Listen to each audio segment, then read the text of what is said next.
میں آج D G I S P R نے جو بہت اہم باتیں کی تھی ذرا ان کا جو کہنے کے سارٹ آپ کے سامنے رکھتے ہیں، پھر میں مزمل صاحب سے پوچھتا ہوں اس پہ سنوائیے گا جی۔ اب تک اس میں 274 طالبان رجیم کے اہلکار اور خوارج جہنم واصل کیے جا چکے ہیں، 400 سے زائد زخمی ہیں۔ افغان طالبان رجیم کی 73 پوسٹیں مکمل تباہ کی جا چکی ہیں۔ 18 posts are in our possession. They have been captured. As per conservative estimates, 115 tanks, بختر بند گاڑیاں اور اٹرلی پیسز افغان طالبان رجیم کی فورسز کی تباہ کی جا چکی ہیں۔ فضائی نشانوں میں 22 مقامات پر کابل میں، قندھار میں، پکتیا میں، ننگرہار میں، خوست میں اور پکتیکا میں ٹارگٹس لیے گئے۔ There is no civilian collateral damage. In targets میں there are core headquarters of Afghan Taliban forces, brigade headquarters, battalion headquarters, sector headquarters, ammunition depots, logistic bases اور دہشت گردوں اور سہولت کاروں کو تحفظ پرووائڈ کرنے والی پناہ گاہیں، یہ تمام ان میں شامل ہیں۔ یہ آپ نے D G I S P R کو سن لیا، وہ بتا رہے ہیں کہ کن کن اہداف کو نشانہ بنایا گیا ہے اور سرحد پار کون کون سے اپنے کہنے کے اہداف حاصل کیے گئے اور کتنا نقصان پہنچا ہے۔ یہ ان کو بتانے کے لیے ہے جو 24 گھنٹوں میں پاکستان پر قبضے کی باتیں کر رہے تھے۔ مزمل سہروردی صاحب وہ کہتے ہیں 24 گھنٹوں میں کیپٹل تک پہنچ جائیں گے، بس ایک اشارے کی حکم ہے، وہ اشارہ مل جائے تو پتہ نہیں کیا کر دیں گے، اور جس طرح نقصان پہنچا ہے وہ آپ کے سامنے ہے۔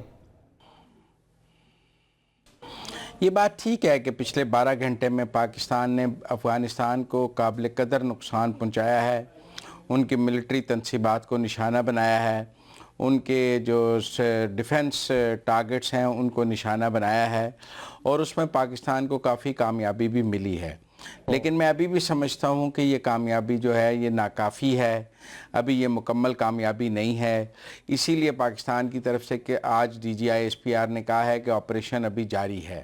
اس کا مطلب ہے جنگ ابھی جاری ہے، ابھی ہمارے اہداف مکمل حاصل نہیں ہوئے ہیں۔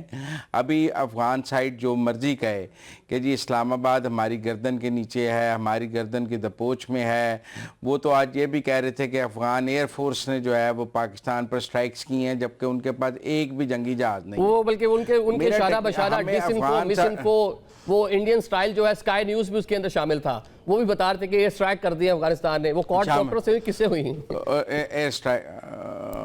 تو اس لیے ہمیں اس پروپیگنڈے پہ کم توجہ دینی چاہیے اور پاکستان کو اپنے اہداف پر زیادہ توجہ دینی چاہیے۔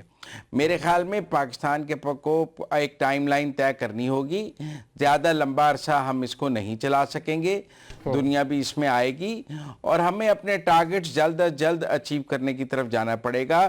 کیونکہ ایسا نہیں ہے کہ ہم کوئی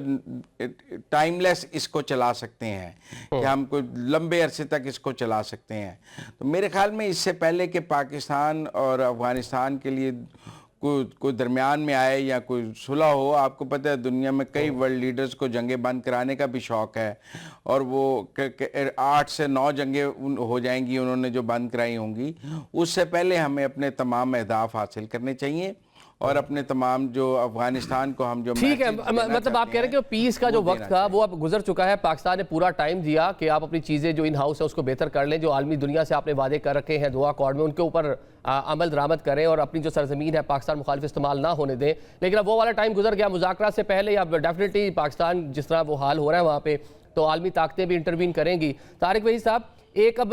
اندر جو انٹرنل افغانستان کے اندر ایک انریسٹ شروع ہو چکا ہے، کل یہ بھی خبریں آ رہی تھی کہ بہت ساری جگہوں پہ اپنے ہی لوگ آپس میں جو لڑنا شروع ہو گئے ہیں، ڈیفرنٹ جو کہنے کے گروپس تھے، جو مسلح گروپس ہیں، آپس میں ان کی جنگیں شروع ہو گئی ہیں اندر۔ شکریہ عادل بھائی۔ ابھی آپ کے پروگرام سے پہلے میں افغان میڈیا، وہاں پہ جو سوشل میڈیا ہے، وہاں کچھ دوستوں سے بھی بات ہوئی ہے،